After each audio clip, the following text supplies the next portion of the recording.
I'm not a criminal. But these people would actually say, get in the car. And they would say things to me like, drunk in auto, drunk driving, drunk in public napping, really high flying. Yeah. But I got arrested again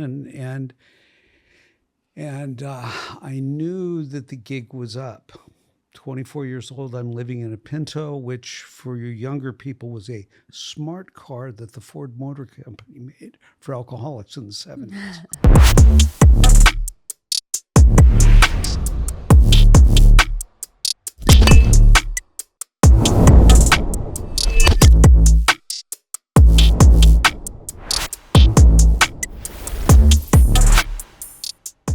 Welcome back to the Hopeaholics podcast. I'm your girl, Natalie Eva Marie. And I'm Chad Carlson, and you're listening to the #1 addiction and mental health podcast. And you guys, if you or a loved one is struggling, make sure you head to askevamarie.com or chaddick.com and chat with one of our AI companions 24/7. Or text the number right here on the screen. Together, we are breaking the stigma around addiction and mental health. And fighting the fentanyl epidemic. Now, let's get into the episode. Jay. Yes. Welcome to the Hopeaholics podcast. Yes, welcome to the building. Yeah. You are here. So glad to be with you. Yeah.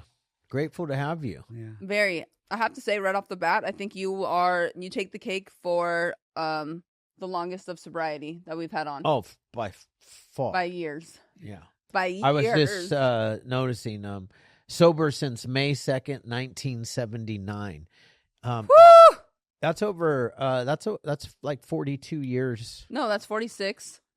Huh? I want all my credit. It's Yes. 46. And 46. Fun thing about that is that when I came into the Beverage Fellowship, I was only 43 years old. Wow. Now, I want you I'm glad you both are sitting down because in the room is a person that was at my first meeting. And she's been consecutively rolling 3 weeks longer than I have. What?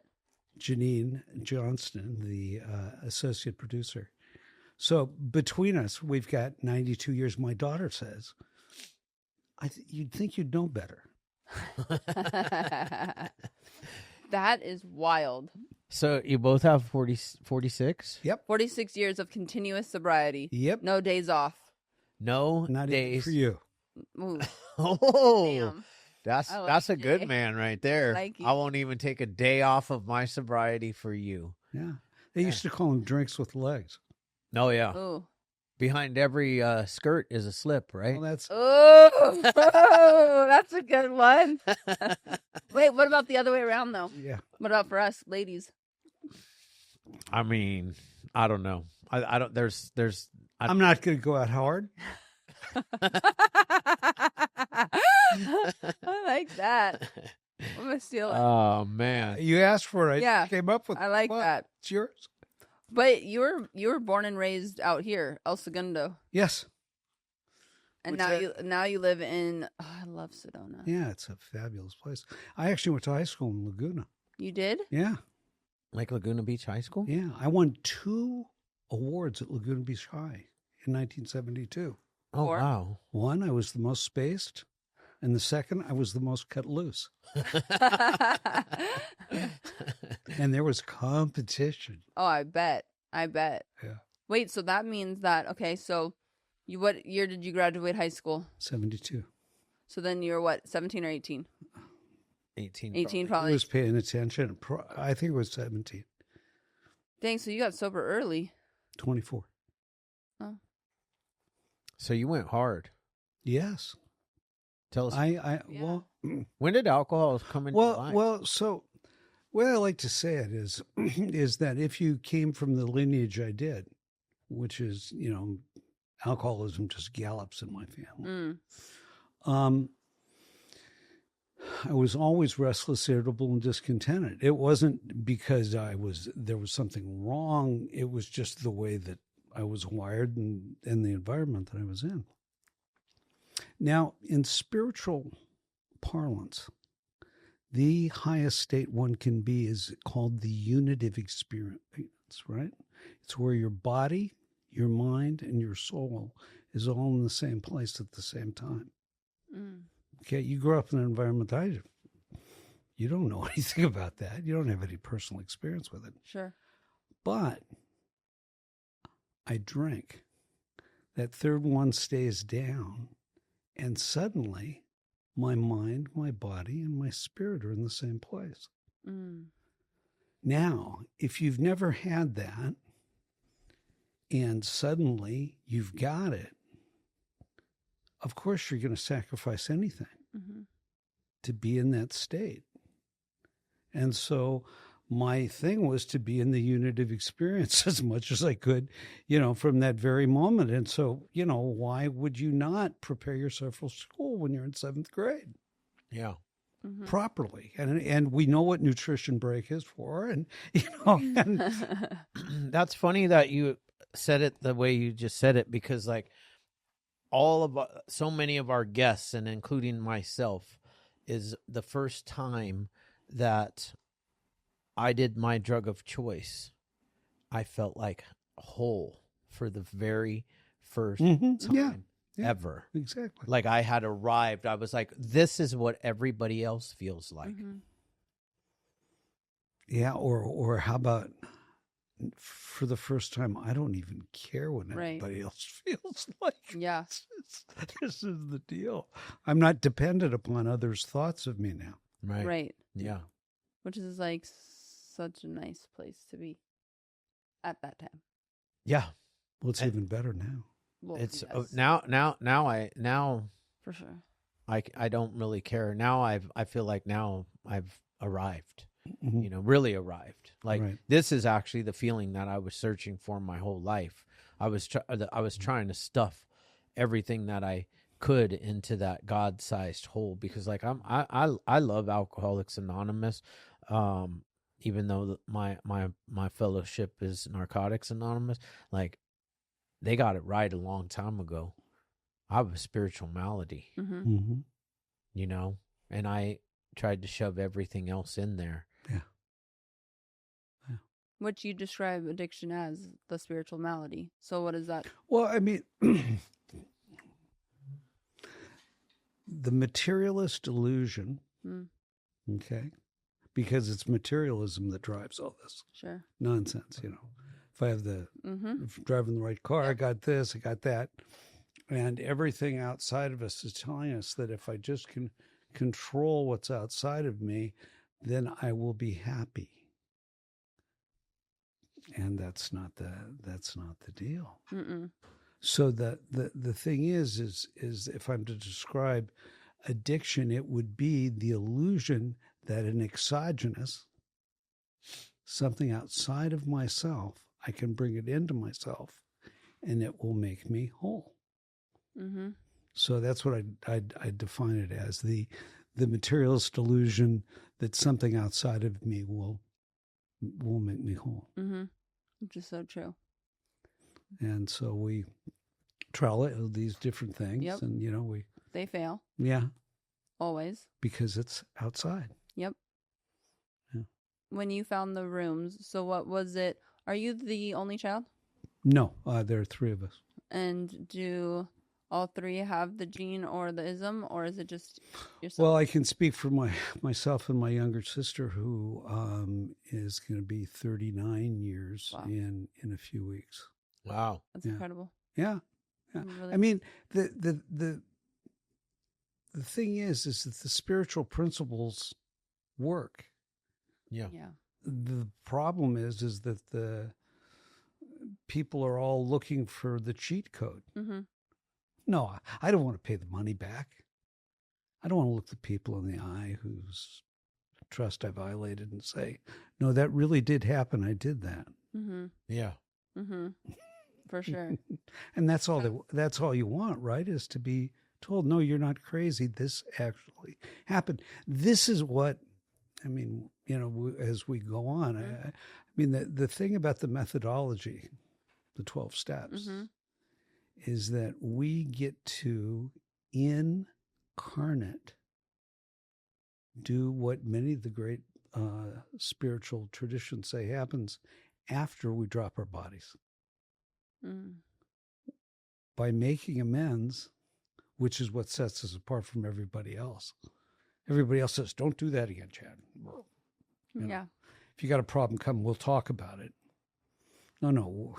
You come to me, I say, no, dude, you got to make that right. Yeah. Yeah. You have to make that right. You have to go and talk to XYZ. That, what that does is it liberates the soul. Yeah. And that's what we're in that's what we get to do in the fellowships, is we get to actually raise the dead. Mm-hmm. We get to reinfuse those that are, whose spirits have gone to sleep, wake them up. Mm-hmm. And then you don't have to wait to die. And then 3 years later, or 3 lifetimes later, you get to apply what it is that you learned here, because you learned the lesson and applied it. Mm-hmm. I love that. I feel like we're the lucky ones, the chosen ones, because we get this.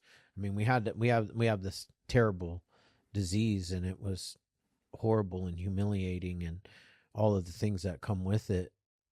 And then we get to work these steps, and especially you're talking about step 9, you know, and that's the part in the Alcoholics Anonymous where it says, you know, we will be amazed before we are halfway through. Mm-hmm. Yeah. And the thing is that so what's the difference between the society today and the society, say, 46 years ago? 46 years ago, they didn't care how you felt. Right. They cared about whether or not you survived. and so they would say things to you that, you know, now it's looked at, oh, they're shaming us. Mm-hmm, mm-hmm. Shamed me into living. Yeah. You know, it's like, you know, you get a job. What? No, you get a job. Oh. And when I came in, this is really fun. When I came in, it's there, and I'm the same way. I won't sponsor people that aren't working. Oh, you get a job. Yeah. You know, and if there's some reason you can't, well, we'll come up with some other way for you to do something. Yeah. So why do we need jobs? Well, so we can pay back the money. And they would literally tell you from the very gate, you take 15 cents every dollar you make. You got somebody in your family that you stole from, right? Of course. That you're embarrassed to see, right? Mm-hmm. Well, from the very first paycheck, when you're very brand new, we're not going to wait for you to get a step 9. You're going to get to go to that person that you have to see all the time anyway, and you're going to give them 15% of whatever it is you make. So that immediately you're getting the spiritual food, you're getting the results, you're getting the benefit of applying spiritual principles to this, what outside they'll call a hopeless fatal malady, and we know that it's not true. Mm-hmm. So, what is it that brought you to, in 1979, to the rooms? What finally did you in? I know you can't believe this. I'm not a criminal. I'm not a criminal, but these people would actually say, "Get in the car," and they would say things to me like, you know, I mean, drunk in auto, drunk driving, Mm-hmm. drunk in public napping. You know, I mean, really high flying. Yeah. You know, but I got arrested again, and I knew that the gig was up. 24 years old, I'm living in a Pinto, which for your younger people was a smart car that the Ford Motor Company made for alcoholics in the 70s. And it was a thing where my dad said to me over vodka rocks, we were talking, and he said, I got somebody I want you to talk to. See, back in those days, the fellowship was basically anonymous. Right. The only way you got in was Yeah. if you knew somebody. Sure. And everybody that came in was self-diagnosed. That's the difference. See, so I don't know what the problem, I know there's a problem. I can't not violate the trust of anybody who's put it in me. And I'm living in a way that I can't articulate to myself. So my dad has me meet this guy. And he says, meet me at the Howard Johnson's in Culver City tomorrow morning at 7:30. Don't have anything to drink. And don't smoke any of that crap either. Mm-hmm. How did he know? So anyway, I go and I meet this guy, and he starts talking about himself, problems in his life, Alcoholics Anonymous, no more problems. And then I haven't had anything to drink yet. I'm starting to come unglued. So after about half an hour, I figure I got to prompt this guy. Do I need psychiatric treatment? How about religion?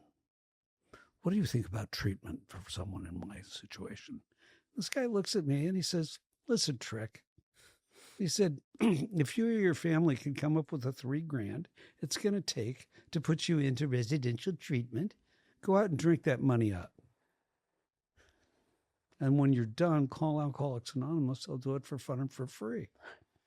And then he got up and he said, if you want AA, you're going to have to find out the way you did your drugs and alcohol kit. It's in the white pages of the phone book. Good luck. And he left. He didn't even buy my breakfast.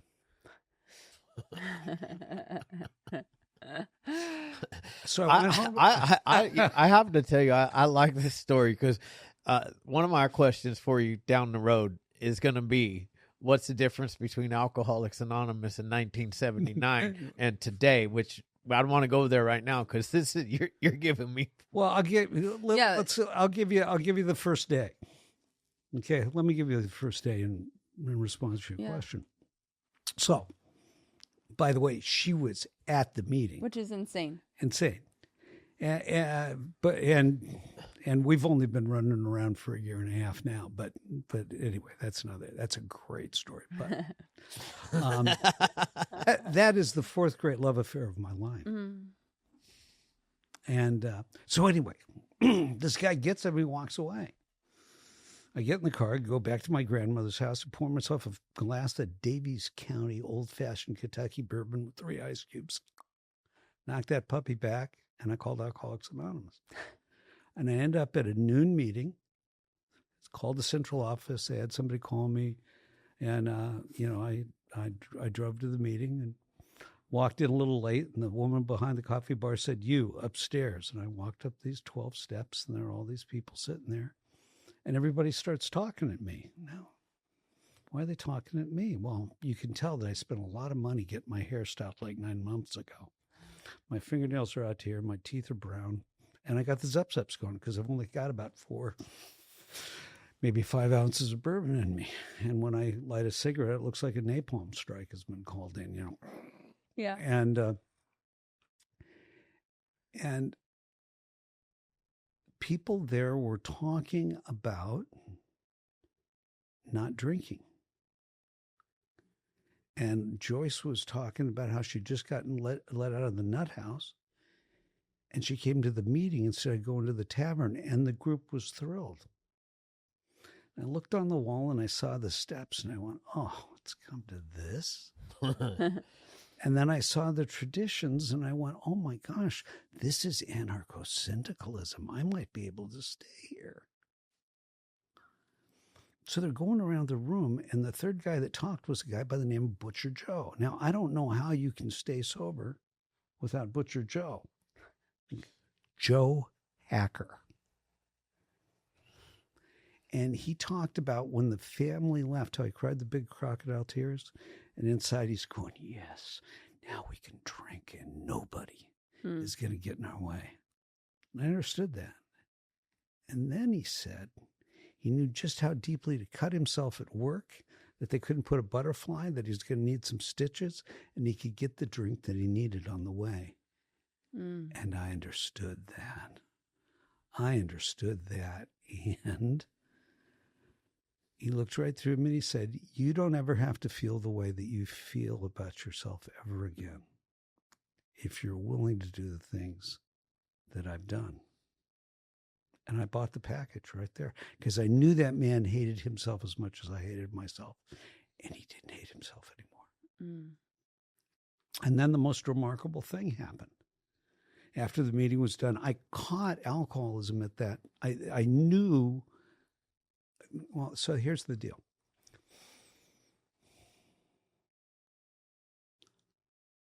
I know when I walk into that room that I need to drink. Anything else is negotiable. But I need to drink on a cellular level. And yet I hit that room, and within an hour and a half, I've breached a field of consciousness so powerful that I'm changed on a cellular level I haven't picked up since that day. I was exposed to a tribal wisdom that said, yeah, you're special. But if you do these things, you ain't going to be special. Except in one thing, you're going to be given the power to help others. So after that meeting, there were 5 guys that were going down to the beach, and they invited the new guy along for entertainment. And they explained double A to me. They said, this is AA, kid. We don't use no dope here. I thought this was the worst branding issue I'd ever heard in my life. Mm-hmm. So, okay. And they said, it's not because it's bad. He says, but guys that are bigger and smarter and tougher than you, they smoke marijuana, they can't stay sober 5 years. They can't stay away from alcohol.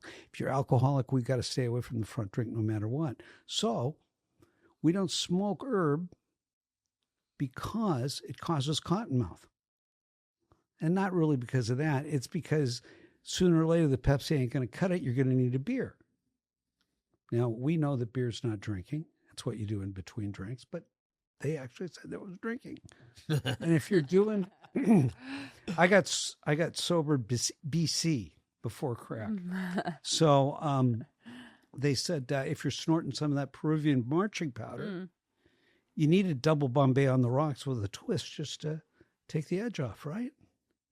And they said that was drinking. They said that if you took psychedelics,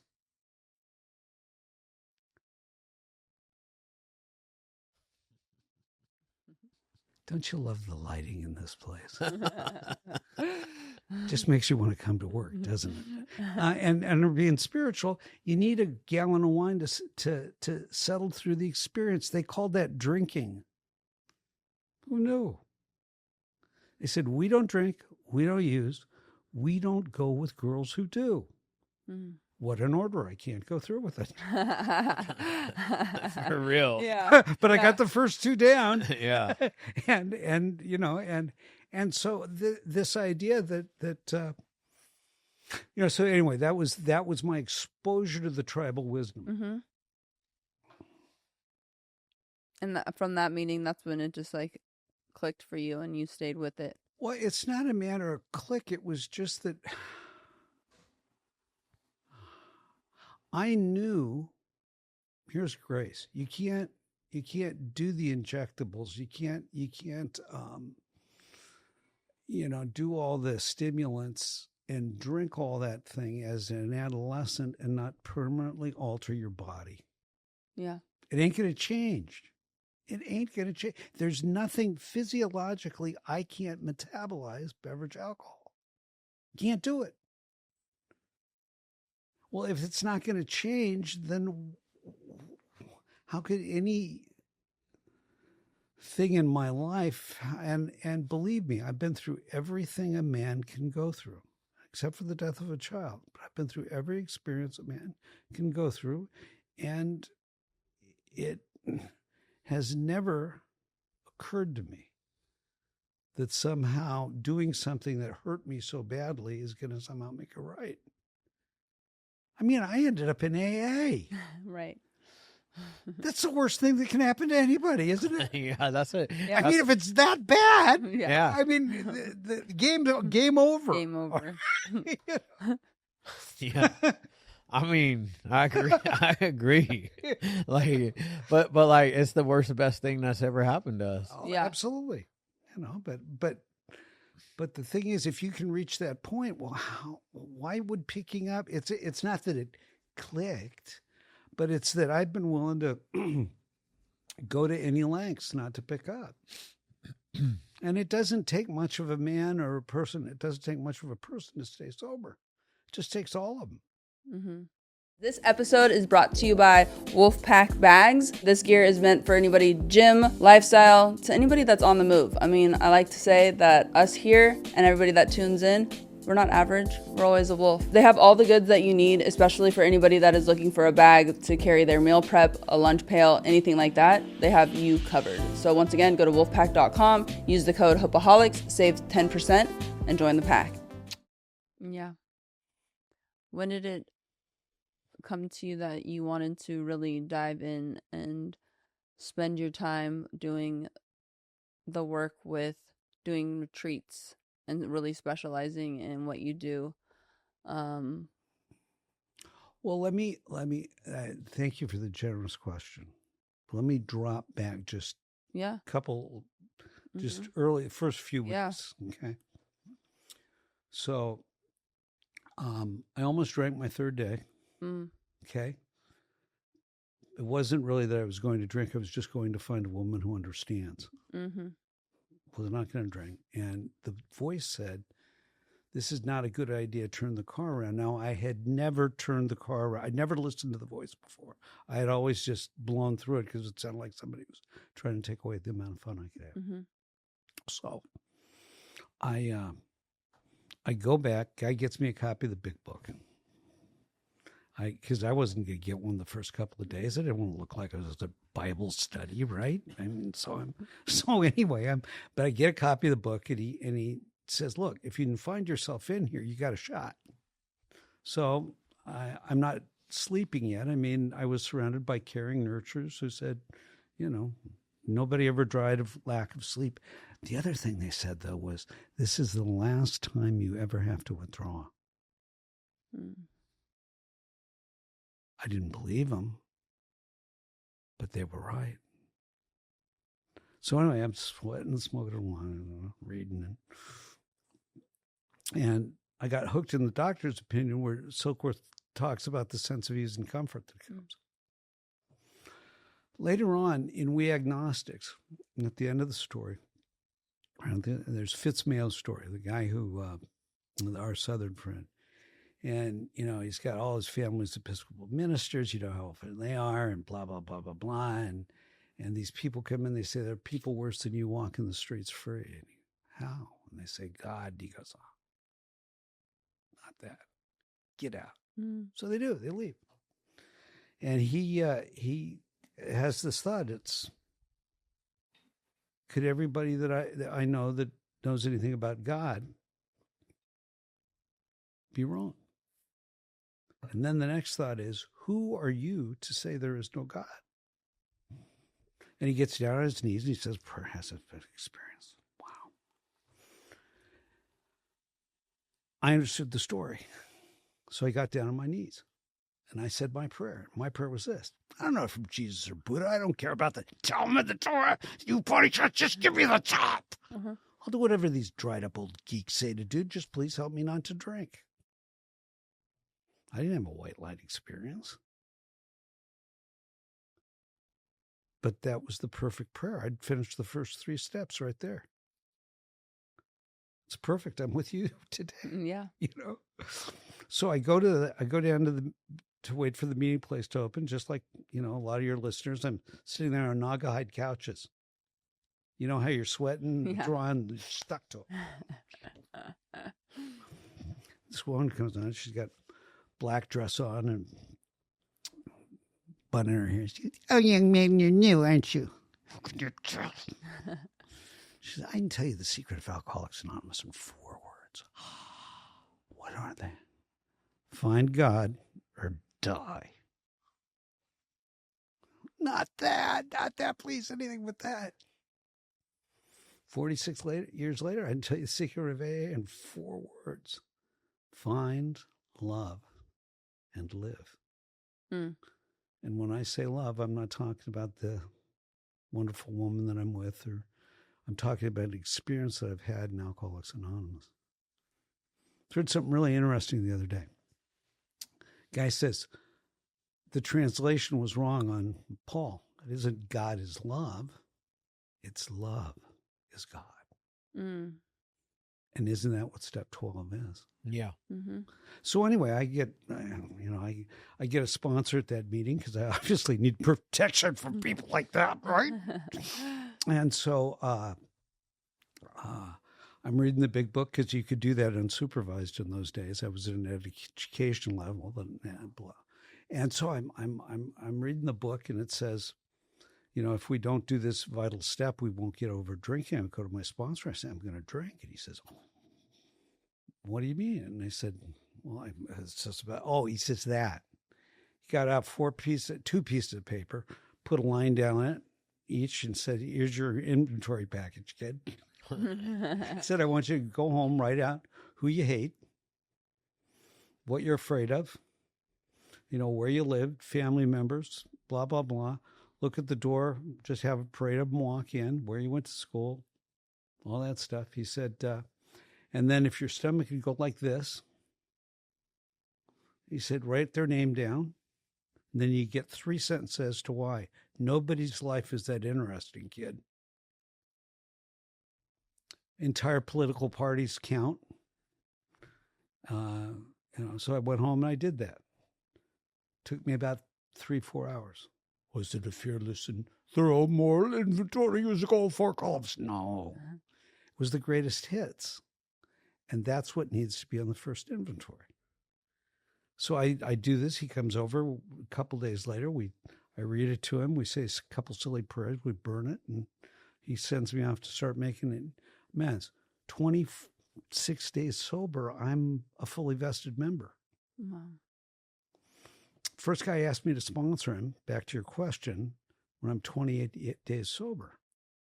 Wow. I called my sponsor up. In those days, you had to both be standing next to a wall to talk. Strangers thing. Call him up, and I said, this guy asked me to sponsor him. What do I say? He says, Jay, you say yes. I said, really? He said, Jay, if they're sick enough to ask you for help, you can't hurt them. I love that. And I have gone around the planet doing workshops on sponsorship. That's the bottom line. It's get it. Come on, let's go. And so I can't believe I'm not drinking. I mean, it's 46 years later. I've been on a pink cloud. My cloud looks like your hair, girl. I've been on that hair cloud for 46 years and change. Why? Because it's about not drinking. I still can't believe that I am not compulsively in that state. And so, I've been off and running with this thing ever since and just enjoying it. And I was dropped on my head or something as a child. I don't know. Maybe somebody hit me with something sharp. I have always loved history. Mm. When I was the little boy, the library was the safe place to go. And history books were my jam. Mm-hmm. I don't know why. Well, no, now I know why. I'm with you. Yeah. I mean, it's really clear what the power had set up for me. Yeah. And so anyway, I'm standing, I'm about to go to court, and I'm standing there, and I don't have Dr. Bob and the Good Old Timers that had just come out, and Ernie Kurtz's Not God that were selling them at the clubhouse that I was at. So I got them, and I started reading them, and I mean, like, people want to know about the different things they're hiding from us in New York about the founders. Read Dr. Bob and the Good Old Timers and pass it on. It's all in there. It's all in there. And the fun thing is that when you, especially with Dr. Bob and the Good Old Timers, when you see what they were doing early in Akron with each other, it's like you can't hurt them. I mean, look at all the stuff they were doing. I mean, Chad, can you imagine prescribing someone stewed tomatoes, formaldehyde and sauerkraut as a way of getting over. Yeah. Right. So anyway, so the thing is that once I started sponsoring people and got fired, I mean, you guys would have really loved me between 1980 and 1990 when I was sober man, armed with steps, concepts, and tradition. You have an alcoholic with a problem, give them to me. I will do this correctly. But with that, in that experience, I had so many wonderful people that I got to work with, and so many great members of the fellowships that I got to know, and all that stuff. So the thing is that this thing about applying spiritual principles to the worst problems that people can go through. In I know this would never happen to you, but in 1985, my then wife forgot to come home one night. I was just a little upset. Talked to my sponsor. He said, I had to go and run him down because he was never by a wall. He was always out working with others. Different time. You couldn't just, hey, Phone. yo, buddy. Yeah. Where you at? Well, this is the thing. Technology prevents us from prayer. Oh, so true. Why did God create women? So men would learn to pray honestly, right? And you're not going to do that if you're busy describing the condition of your life. Yeah. It's the same thing with, why do we want or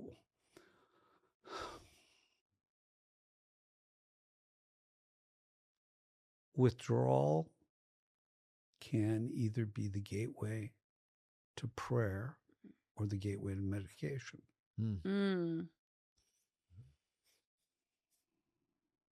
One's outside of me. The other is dealing with the indwelling.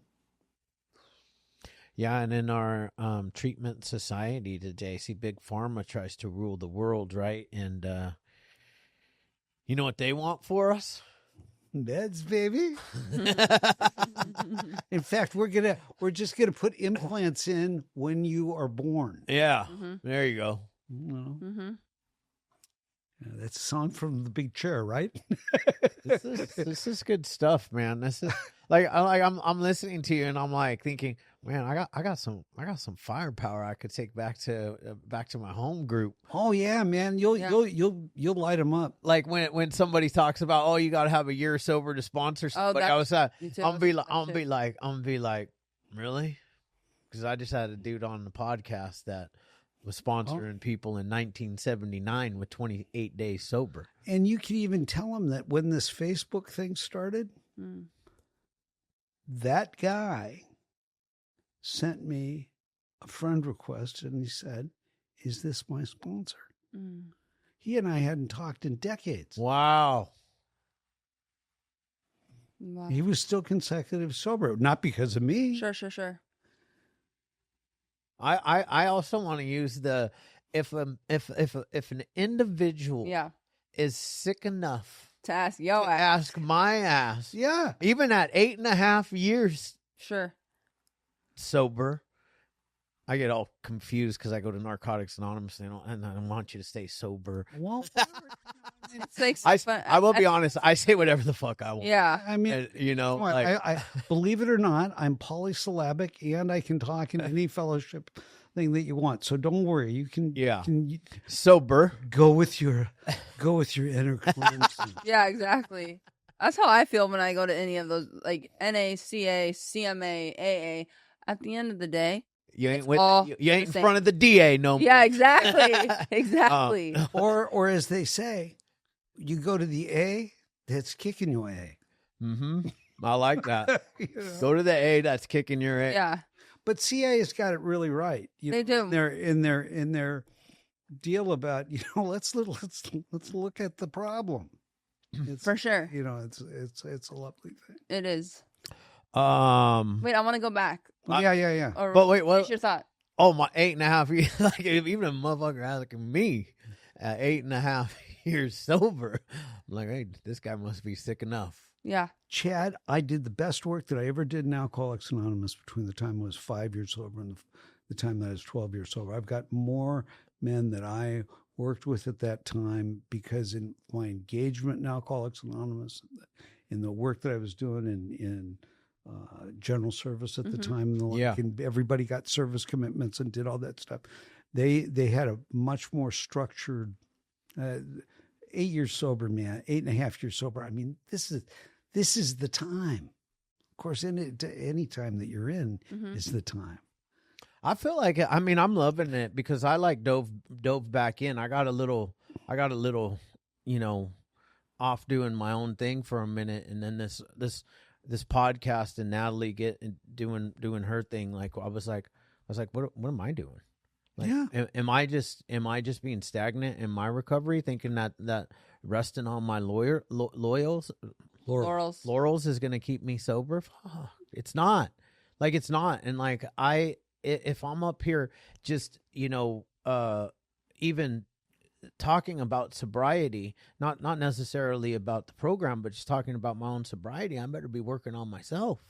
Well, I mean, if the angel of the Lord appears to you and puts you in the position to be this, I mean, what is it that really happens when we're working with others? Right. We give them this incredible spiritual, you know, advice, and then inside we're going, that's pretty good. I wonder what would happen if I was doing that. It's like, you guys been doing that with the microphones on steroids. But it's so true because for real, I felt the same, like in my program, even though like I was working a program, but like, you know, kind of half-assed a little bit, like not really going all to my meetings, but I have a sponsor doing the deal.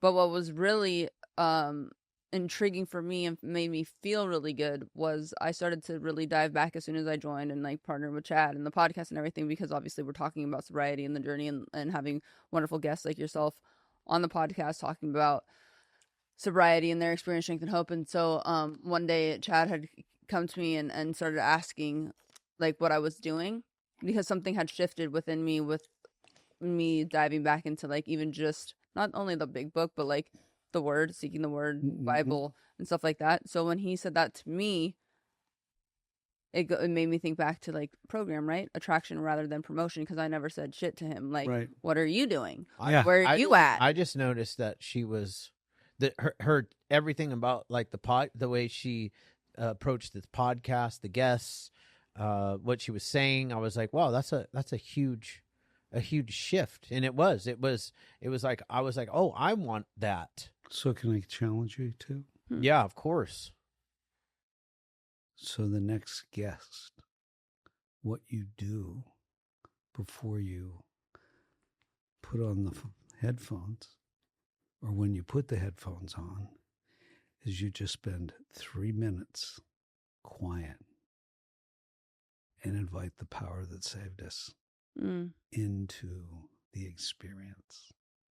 I you know what? I'm so grateful that you said that, because I was thinking about something similar to that, not that exact thing, but I'll take your advice and do that on the next podcast guest, because I was like, I wanted to bring more into the beginning, because the way we do this podcast in general, and now for us it's kind of like automatic, but we don't really, I mean, yes, Emily gives us notes on everybody, and but we don't structure it, because I want this podcast to be live and God. Yeah. You know, because I am a believer that the only time now and that I can truly have the feeling that you talked about at the very, very beginning, that feeling of everything being aligned at the same time, mind, body, spirit. I don't remember everything you said, but that was it. It is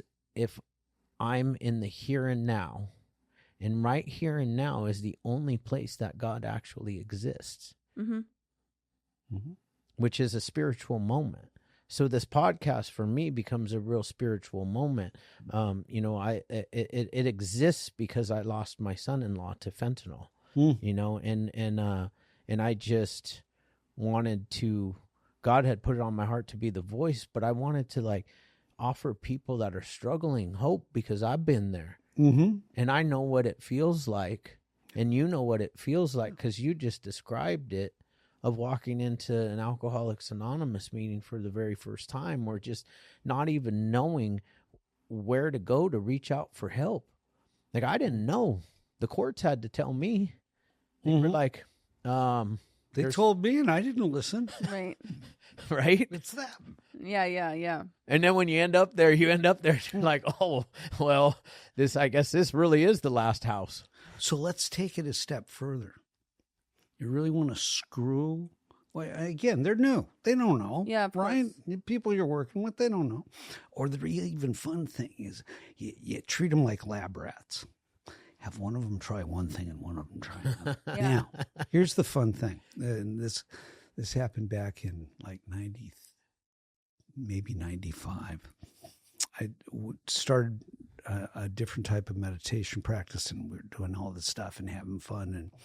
And my wife and I at the time, Adele, she and I decided that every time we talked to a sponsee, we would make them meditate with us before we engaged verbally. So, okay, put the phone down for 3 minutes. You could do that in 93. I don't know if 2025 you could actually do that. But anyway, so you get them to sit on their phone for 3 minutes and then see what the conversation's like. Interesting. And what really happens if you're sponsoring a bunch of people, suddenly you're meditating 10, 15 times more than you were prior. Then what happened is that if the other partner wasn't doing something, we'd call them over. So now it's not 2 of us, it's 3 of us meditating together for 3 minutes. And so this thing of, this is not a theory, we live it. Mm-hmm. And the more we live it, the more we enjoy it. This idea that somehow just because we're lit up spiritually or lit up hopefully, that we're not having a really good time. Baby, are you having a good time? Okay. She's 46 years in. Yeah. I'm going back. Okay. I want to go back to the night that your wife didn't come home. You called your sponsor. Right. What happened? Oh, so anyway, he said, I was going to do something. Yeah. Right. I wanted to cause her pain. Back to our friend Eckhart Tolle's thing about the pain body. Right. The only way that it's going to get out of me is if I make her suffer. Sure. I don't know that, but that's the way that I'm always going. He says, you're going to do nothing. I went, what? And you're 6 years sober at this time, right? Yeah. And he says she's going to treat herself worse than anything you could ever possibly do. Wow. And then I went on retreat a couple weeks later, and the men there were living this thing. They weren't talking about it. Sure. And so what happened is they all basically said, no, don't do anything. It'll either play out or it won't. You don't have to figure it out and get it moving. You just live through it. You just survive it, see what happens, And she ended up getting sober.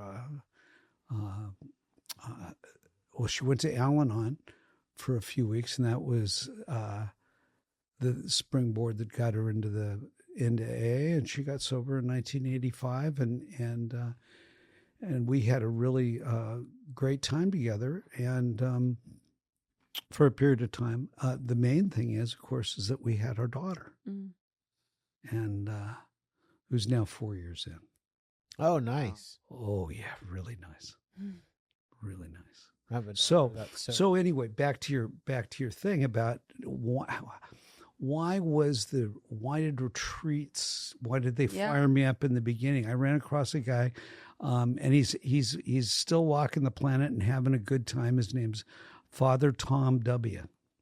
Great guy, Jesuit, far too smart, far too, has way too many great one-liners, one of which is, the most important line in chapter 5 might be, Do not be discouraged. But anyway, great guy. And so I've gone to 3 retreats a year for 46 years. Oh, wow. Because I get information from people outside of me that build me up. And I don't count the ones. It's like when I go and speak at conventions and lead retreats and stuff. I don't count those. In fact, back in the day, they used to say, if you speak at a meeting, Stinnett, if you speak at a meeting, you have to go to 3 just to wash your brain. For sure. Out. So I agree with that. I want to ask you about producing the film Bill W. Conscious Contact. Yeah. Because that's pretty cool. Yeah. So,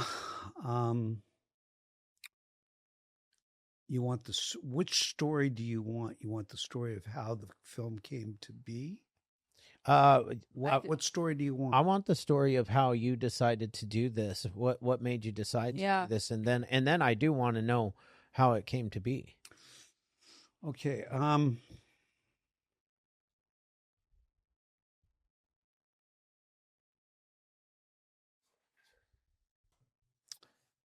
We'll start at the beginning. Yeah. So at the beginning of every year, I do a meditation, 3 or 4 days, who knows how long. And I specifically ask whatever it is, because I'm not interested in defining it. Yeah. You do a meditation for yourself personally. Yep. Just this is your thing. My deal. For 3 to 4 days? Yeah. Just not just all the time meditating, but I'm just trying to make myself available spiritually. Okay.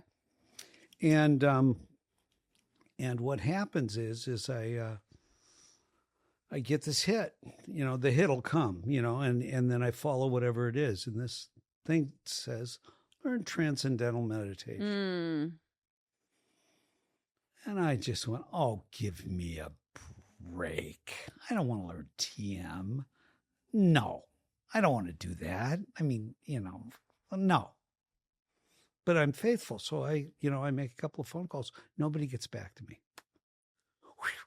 Is there anything better in the spiritual life than following the direction and then not having to do anything? That's the best. Yeah. Right?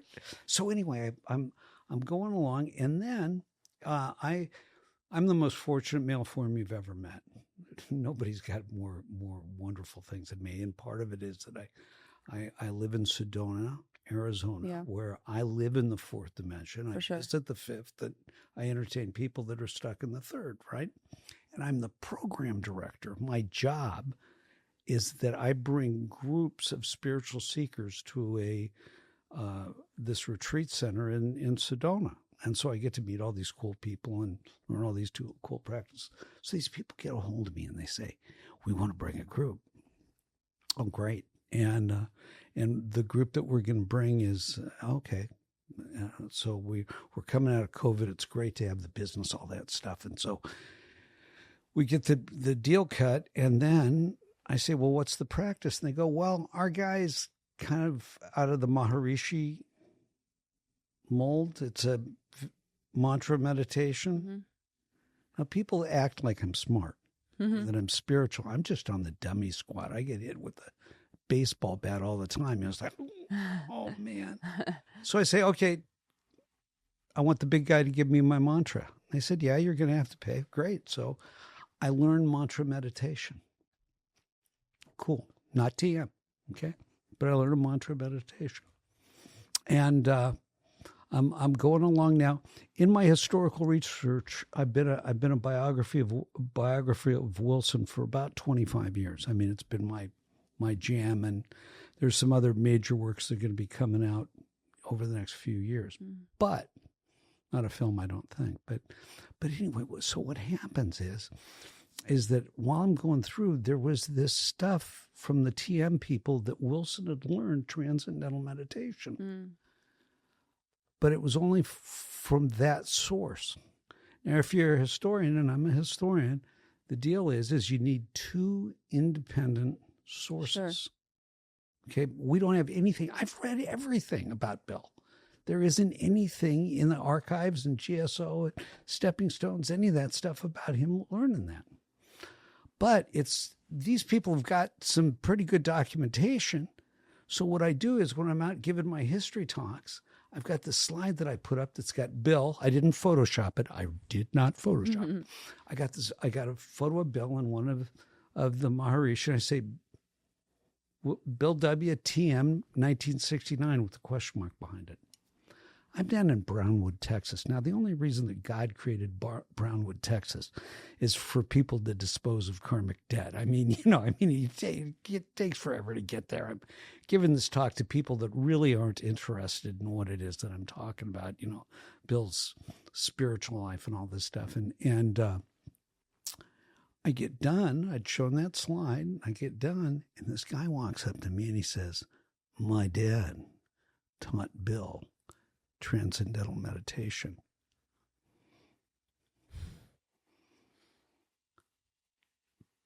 This is huge. And then he goes, would you like to meet my father?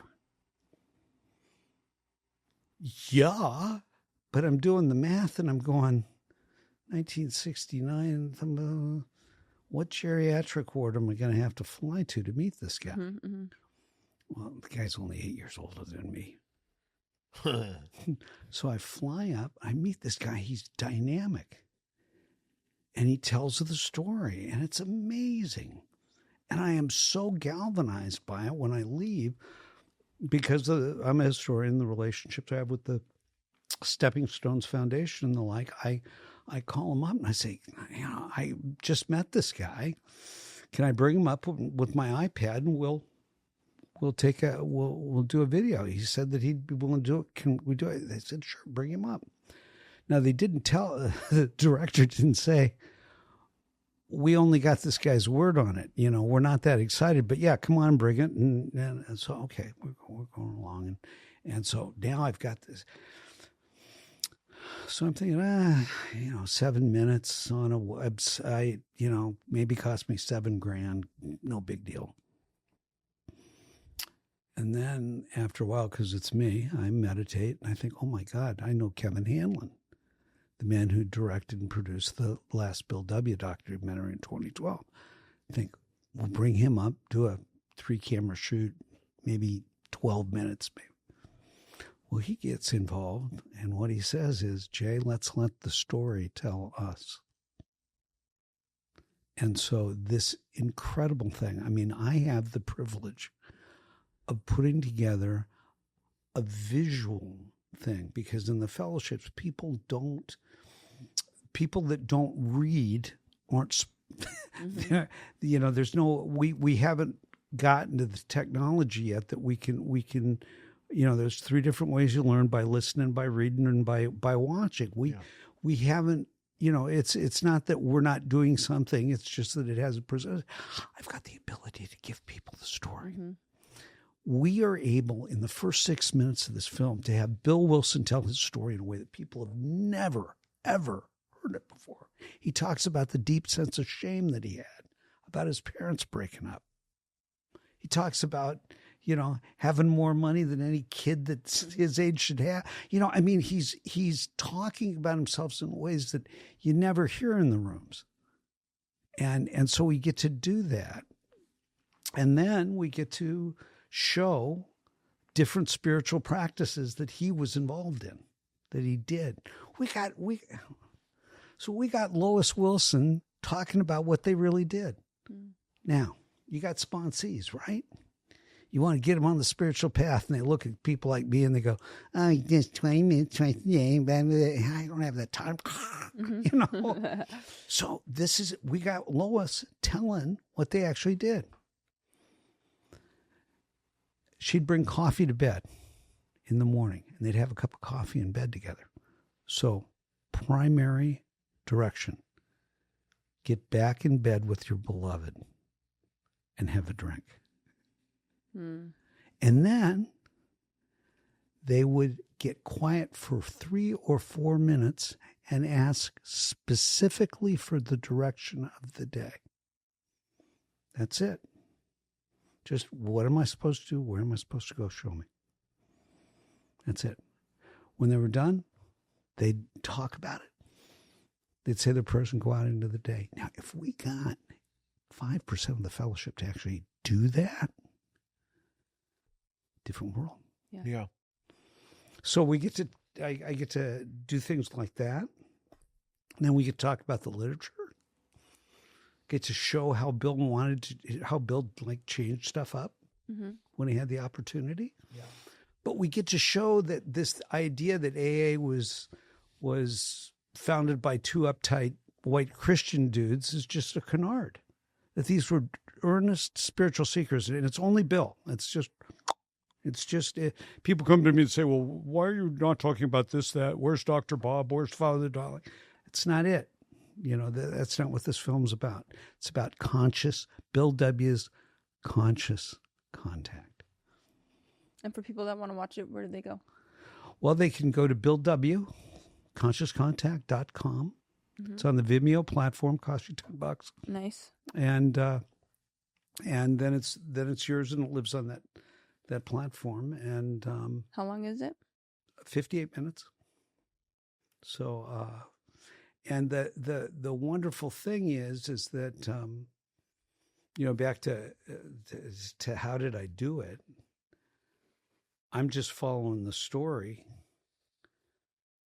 And I realized that I can't raise money for this. There's no way that I can do this. Stepping Stones isn't giving me the money. But they gave me the opportunity to do a 1-hour Hollywood-style documentary. What do you do with something like that? Yeah. I'm standing in the bank. A guy comes up to me and says, "You ever heard about a HELOC loan?" And I go, "No." And so I learned what bet the house means. So I literally bet my home, and that's how we were able to tell the story and get this to people that hopefully, and this is the thing that we have now been accepted into 20 film festivals around the world. Wow. The film community is going crazy about this. I get to take that really hot girl over there, and we're going to, not only have we won like awards here in the United States, we're going in November to 2 black tie, red carpet film galas where they're going to pull the award out. And we're one of the 5 finalists for documentary of the year in Berlin and in Vienna. Wow. I'm living in a Pinto. Yep. There's nothing special about me. I really want to try and communicate to who's ever listening to this that if you buy the package of AA or whatever AA that you're involved in, and you actually do step 11 after doing the rest of the methodology, or while you're doing the methodology, while you're working the steps, you will come in contact with a creativity within yourself that is yours and yours only. That you have been designed to share with the world. And if you follow that, your life, your experience of walking on this planet will be unimaginably delicious because you are finding and following your unique vibration. And one of the things that I'd recommend to anybody is my friend Julia Cameron's book, The Artist's Way. It's a wonderful, wonderful exposition of written meditation, very, very similar to the Oxford Group's guidance. And anytime you want to do a podcast on the spiritual antecedents of the movement, I'm down. But anyway, in that, what you do is every morning you write morning pages, freestyle. And what it does is, instead of worrying about God and all that stuff, it gets you in touch with your inner self. And as the book says, the answers within. relationships within, and so the thing is that each person here, you've got your own particular vibration that when you align with that, when you find what that is, it's not us that's doing it. It's not. Mm-hmm. But, at 46 years in, I'm looking at you guys saying you have no idea how much fun you're going to have. Mm-hmm. You have no idea. I mean, it is so much fun to have gotten sober young and rolled with this thing. And it's not about money, marbles, and chalk, because I've had money and I've not had money. I had wives and not had wives. I've had businesses and not had businesses.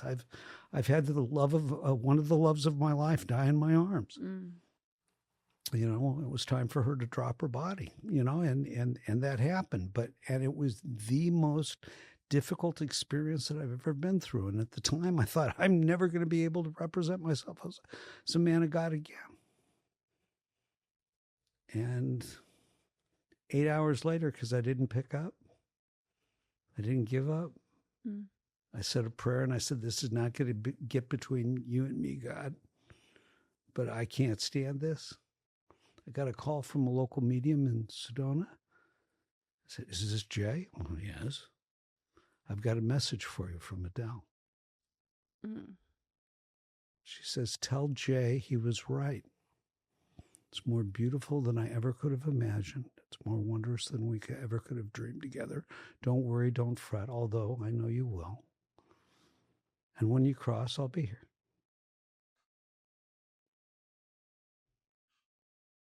Don't drink. See what happens. Work with others. But meditate. And pray and meditate the way you drank and used. Try shit. See where you end up. Mm-hmm. Step 11. Oh, look. Nice. It was beautiful. Can you put the camera on Natalie? Chad. Yeah, you. Nice. I love this program. Yeah. Yeah, I walked into the program, although I have 8.5 years, I walked into the program, I was 22 years old. Mm. And the majority of my adult life, I've been, in recovery. Although, I went out and did some more research for people out there that are ever wondering. It never gets better, always worse. But step 11 is honestly, a really beautiful step, and people don't realize, we saw it through prayer and meditation to improve our conscious contact, right? We seek. Yeah. You know what I loved so much of what you just said too is do not allow this to get in between my relationship with you. Yeah. It's heavy. Well, so here's a fun one. Here's a heavy one for you. So when I drop my body, I'm going to wake up and I'm going to be in a field. I'm going to look around. There's going to be a gate. I'm going to walk through the gate. And the creatrix is going to be there. She may even be having your color hair that day. She's going to look at me. She goes, Jay, how are you? Did you have a good time? I'm going to say, she's going to go, darling, you begged me to drop you off at the amusement park. And I told you that I would be here at this time and in this place to greet you. Now, did you have a good time? Mm. Now, my sweet friends, when we go to Disneyland together, I'm not taking you to It's a Small Motherfucking World. We're going to Space Mountain. We're going to Star Wars. We're going to all the things that scare us, that thrill us, and all that stuff. This life is not being done unto me. I'm just on the ride. Mm-hmm. And the ride is being used to communicate this incredible message, this greatest healer in, of the 20th century, one of the great intellectuals of the last century, which people don't have any idea of, and letting his words get to people. Mm-hmm. The great privilege of being able to, like, we got to film in his studio, sit next to the desk that he wrote the big book on. Give me a break. You know? Yeah, inspiring others, giving them the glimmer of hope. Well, see, the fun thing is that I hope that anybody that hears this will see the movie. For sure. Because vibrationally, like we're talking about it, right? But when we get to talk about it after you've seen it, an entirely different conversation. Mm-hmm. Yeah. I'm bummed that I didn't watch it before our podcast. Yeah, I'm gonna watch it as soon as I'm gonna watch it tonight. Me too. I am too. And I know a lot of people are gonna watch it because we have like a loyal following on. We'll give it to him tonight. 12, give him. Yeah, we got that tonight. A Recover Out Loud meeting. And you know, the other thing is that if you want, if you can trust me remotely, I know. Natalie would not speak to me unless it was in person. However, he ain't lying. But we can do. I'll be happy to do a Q&A with folks. You know, that'd be fun. Yeah, we could do that. Like, we can even do a Q&A or live something on Zoom. You know, because we can do it from our studio. Our Recover Out Loud meetings on Zoom. Yeah, so all you gotta do is log in. Yeah, and I, or you know. I want to come out to Sedona and do some type of meditation. Oh, well, you guys, like, okay, so my he's just going potty. Yeah. So you come out to Sedona. Yes. I'm going to take you. You come to my house. Yep. We're going to do some espresso. We're Love that. Walk up on the Red Rock. Love it. We're going to be doing I'm going to show you a Red Rock healing practice that is just perfect. You know, very integrative. Then Janine, who does shamanic chakra integration for women. Yes. So, you know, I mean, I'm there. You know, so and the fun thing is that when folks come through town, that's my particular 12-step work that if I'm in town, I get to do with people that come through. But back to this thing of not having you come and talk to me. Let's come and have an experience. Mm-hmm. And so this wonderful gift that I've been given to share, to inspire people to actually do step 11, not agree with it. Right. Because I know that you haven't had this experience, but you go out there around the world talking with people and you talk about step 11, and they actually say things like, "Oh, I don't meditate. It's hard." Mm-hmm. Right.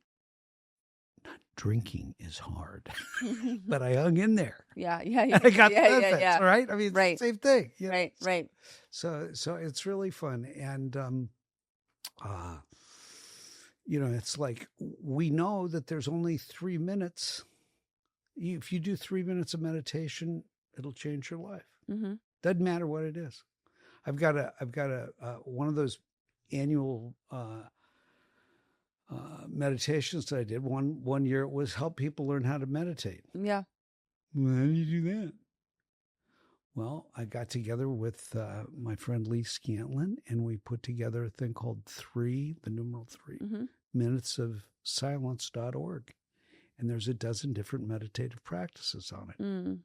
One of them's, you know, a guided meditation, you know, just different stuff. Right. You know, that's one of the wonderful things about being in the fellowships is that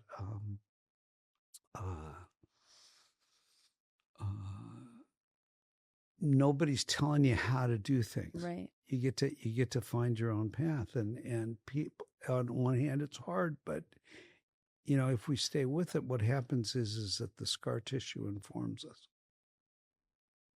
For sure. Yeah.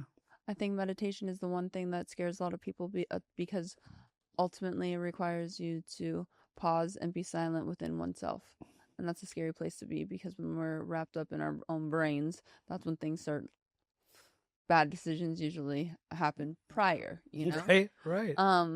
And for anyone that's listening, like, because now, especially with the knowledge, the wisdom that you have, especially after 46 years of continuous sobriety, what would your advice be for that individual that is doing the I don't know how to? Sure. Okay, so well, let's start with number one. Okay. There is no part of the 12 steps that is going to hurt you. Right. None. Right? Right. Okay. People say, step 4 is hard. Sure. I'm tired of hearing that, by the way. Yeah. I'm tired of hearing I don't know, I'm so scared I'm going to go out. I'm like, that's all from humans telling other humans that and putting that fear. Because it's like, actually, it's the most, like, what's the word I'm looking for? Liberating? Yeah. It is the most, well, I mean, 9 is the most liberating, but step 4, it's not step 4 though. And that's the part that people are always like, oh, I'm so scared of step 4. No, you're not. You're scared of step 5. You're scared of telling your secrets, your inventory. Your debauchery. Yeah. Well, yeah. And remember, it's the fellowship. Mm-hmm. I mean, we're only impressed if invertebrates are involved. Right. I mean, come on. Yeah. Now, you said nothing will hurt us in the 12 steps, right? Remember?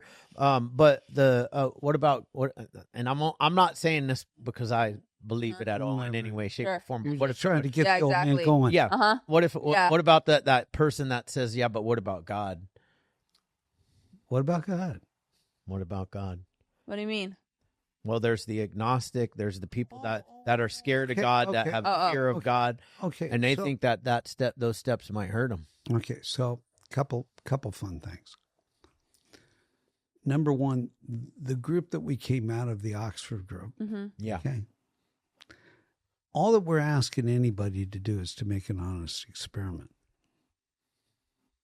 Okay. We're not asking. And what is an experiment?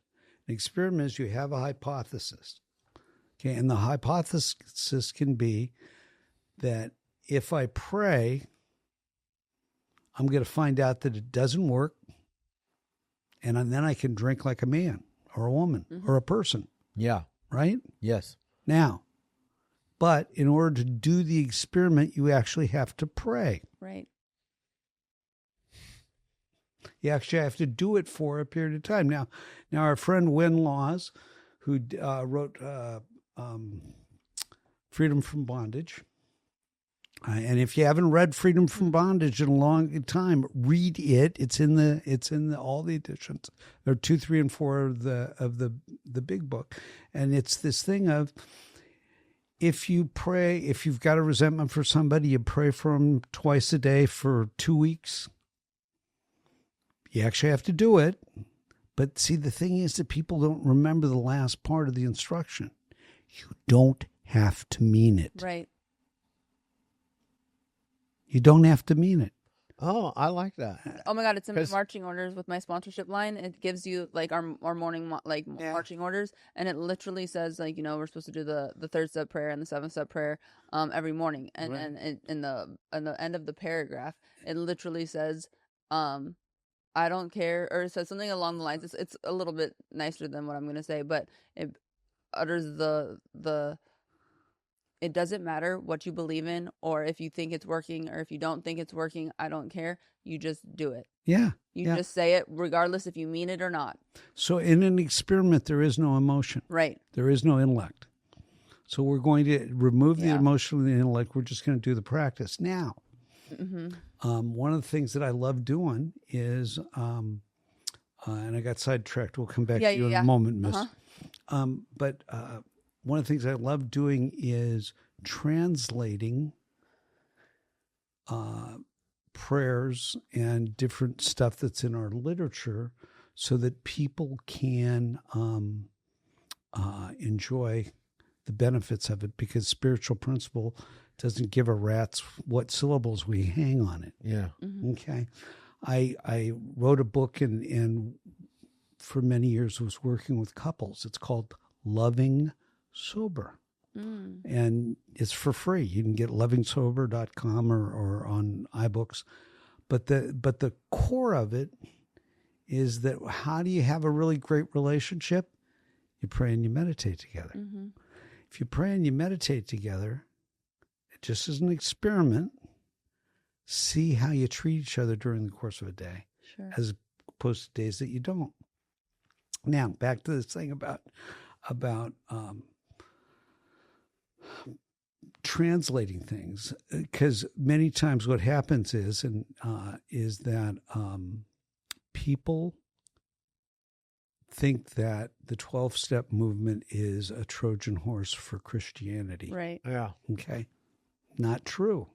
One of the things in the movie that we show, and also one of the things that I really hope that folks, when they watch this, not only is this a personal, for your own personal spiritual toolkit, not only is this movie designed to help people understand that Bill Wilson, the co-founder of Alcoholics Anonymous, did not have any particular spiritual agenda for anyone. And we say it in a bunch of different ways and show it in marvelous different ways. But also that this is a tool for people to give to their family members who don't understand. You ever heard anybody say that AA is a cult? Yeah. Okay. Now look, you ever hear that? This is what a cult is. Cult has a primary director. We have none in AA. None. No director. Okay. Yeah. Number 2, they want to control the money. We actually have a cap. You can't give over Totally $7,500 if you are the richest person in the world. It does not to matter. to AA. Doesn't matter. Okay. Crazy. And they want to control your sex life. In the fellowships, we're just delighted you're having any. Right? Yeah. Okay. So with all Even this, if it's by yourself. yeah, well, yeah. We don't care. Yeah. Not at all. Yeah. Sorry. And well, and Chad, when you invite 6 or 7 personalities, then it's, 2 or more are gathered. Yeah. It's like, go, anyway, we would digress. We always do. Yeah. Well, back to spiritual truth. So this thing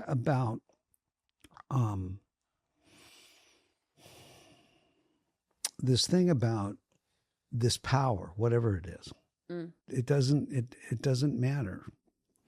In Wilson's nadir, at his lowest ever, what he says is, if there be a God. He's not a believer. He's just saying, if there be one. That's it. Mm-hmm. So when somebody's making the problem is that in the postmodern era, most people have not been given any instruction religiously. So their idea of what prayer is something that they've seen on, Cinemax or, Sure. it's just odd. So, one of the fun things is take when you get them to the instruction in the book where it says the 3rd step prayer, it says the wording is entirely optional.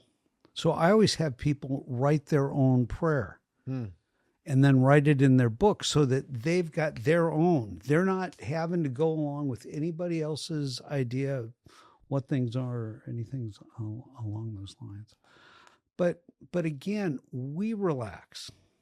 There's nothing that anybody has to do except do the steps. Now, one of the things, and for the folks that are listening, my closest colleague is a guy by the name of William Shaberg. He wrote a book called Writing the Big Book. I mean, it's a very large portion in the film. And Bill, as he says, does not have any supernatural beings in his life at all. But yet he has a rich spiritual life. And this is another thing that when you take a look at this and when you share it with your families or whomever, people that are making disparaging remarks about the here's a fun one. We're in San Juan Capistrano. Yeah. Okay, so this is a fun story.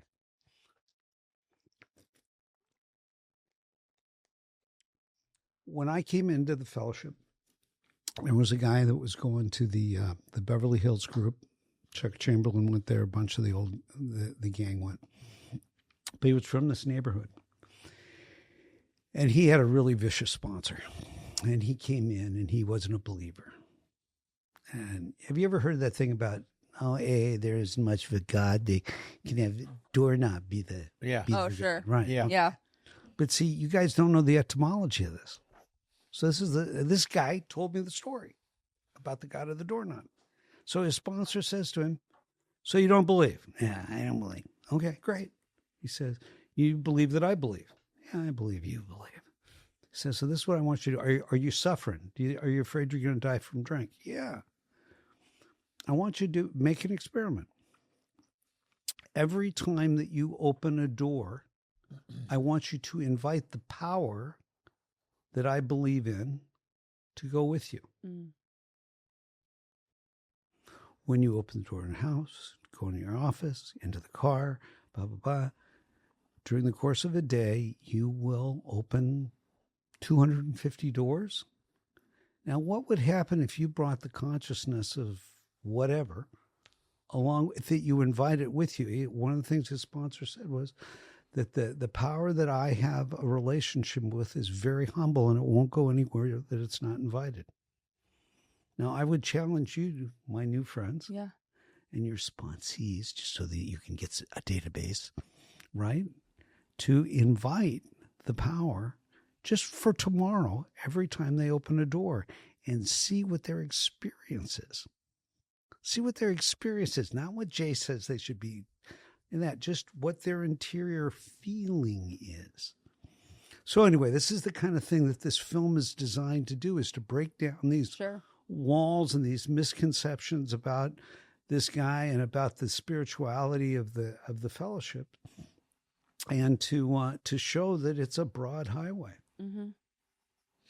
Yeah, man always wants to go ahead and twist everything, and I love the program because, like, I grew up in a very conservative religious household, religion. It was a very conservative religion, and I didn't want to have anything to do with that God that they taught me.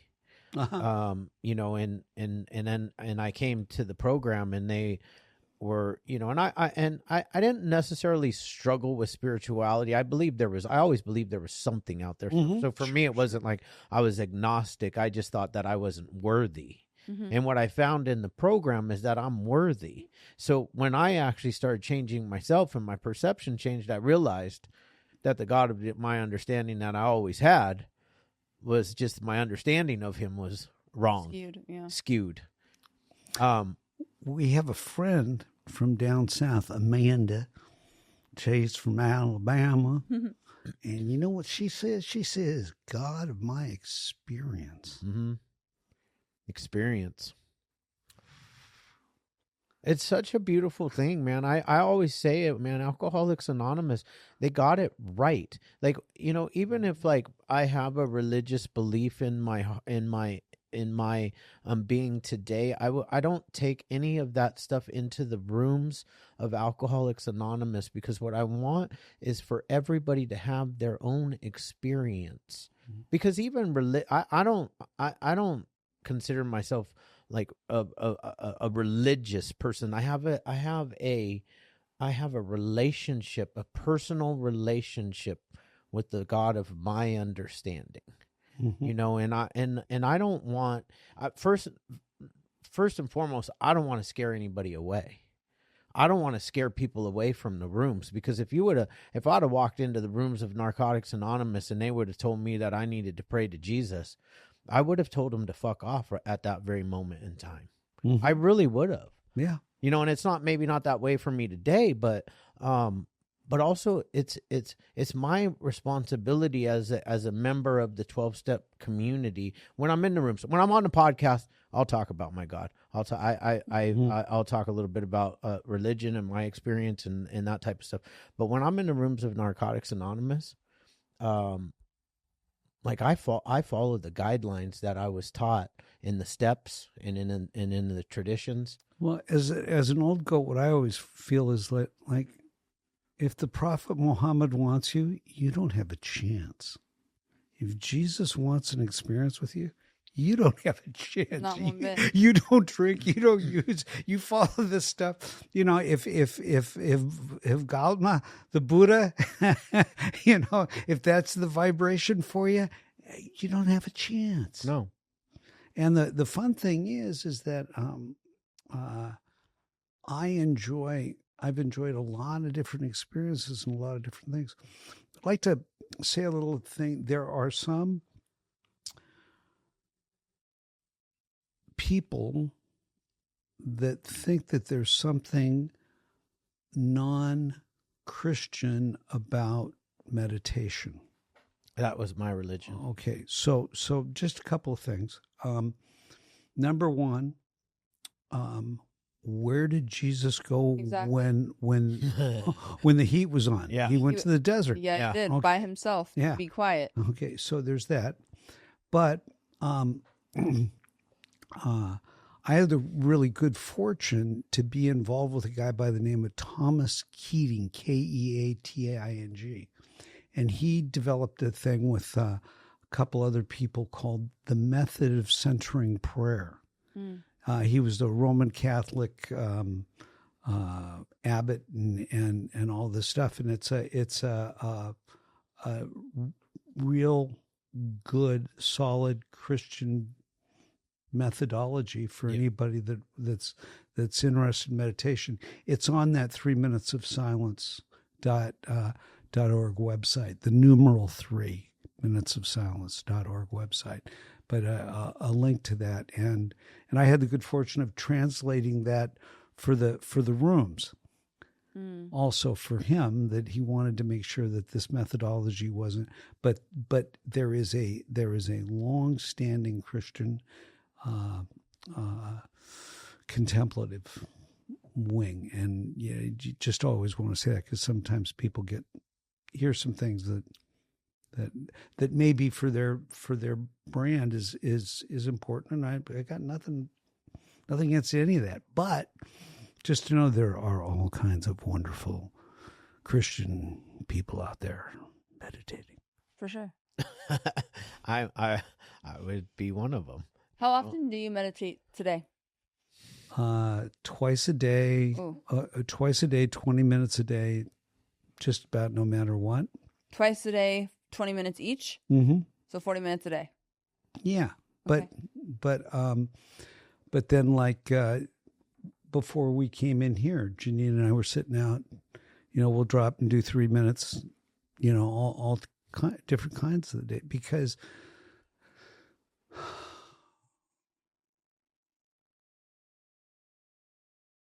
if love is God, why would I not avail myself of love whenever I have the opportunity? And I would no more miss meditation than I would coffee. Because one of these days, and this is why I'm so gleeful for you, with the work that you guys are doing and all that stuff, see that here's a fun thing. AA is not hierarchical. Right. Okay. So the guys that I sponsor, if I'm actually being honest with them, should be better sponsors than I was. Mm-hmm. And their sponsees should be better. Now, because we're being honest, and we're providing experience in ways that back in 46 years ago, people weren't talking about stuff like that. Right. It wasn't AA is the ultimate Me Too. Yeah, it really is. And the thing about that movement is that it wasn't until the early 80s that the consciousness of our lesbian brothers and sisters in the fellowship up in the San Francisco area that were doing fifth steps and started to actually tell what was going on in homes. That this whole thing about the sexualization of children within the family or by, family friends and that stuff, that was not spoken about. And if you were in the rooms at the time when it first started to be spoken about, even a little bit about memories coming back and all that stuff, the pushback was just amazing. But where it came from was two women getting together and telling the truth in the sanctity of step 5. Mm. Yeah. And it grew little by slowly to now there's recovery available on all kinds of levels that never were. So the thing is that, okay, so if I'm 46 years, I'm doing 20 minutes twice a day. Mm-hmm. Well, say you do that because I only started doing centering prayer, which is that practice 25 years ago. Okay, 20 years ago. Yeah, 25 years ago. Is that true? No, 30 years ago. So say you start doing it at 29 instead of at 30. Mm. That is an exponential leap forward. One of the things about meditation, I want to talk about a moment. This guy, Gerald Hurd, that was one of Bill Wilson's mentors, a philosopher, an amazing man, Heard, Gerald with a G. He was a anthropologist and a philosopher, and he said that Darwin only had it half right, because Darwin didn't take into the account of spiritual evolution of this species, the origin of this species. And the fact is that we've got this antenna, all of us, but it's not that developed. See, our species has only been on the planet a really short period of time.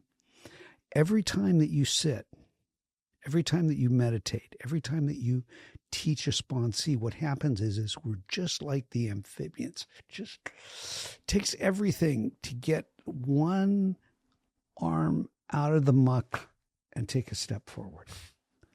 And this is what we're doing. And it's hard, supposedly, but we can't not do it. Otherwise, the species is going to, end up morphed into something very interesting. But the thing is that, so if each of you, at 8.5 years sober, maybe by the time you're 20 years sober, you start doing a little more practice than I did at that time. Yeah. You will make a contribution to the fellowship spiritually, not with what you say, not with what you broadcast, not with anything else, that you will add a layer of sediment to what it is that's going on here. Yeah. Which is a life that's not based on materialism. It's based on the spirit. It's based in service. It's based in discharging the most amazing gift that no doctor, no lawyer, no judge, no family member, no one is able to do, which is to help another addict just not use for one day. Yeah. Incalculable. It's one addict helping another is without parallel. It's a miracle. It's a miracle. It is. It truly is. It took two people, right? It took two people helping each other. Yeah. Well, in the very, very beginning. Yeah. And just like what it is that we're doing, all we're doing is we're just prisms refracting the light. That's it. And somebody will catch your light because they'll run away from me. Right. Every person that's listening to this, there's one person that you're designed to save.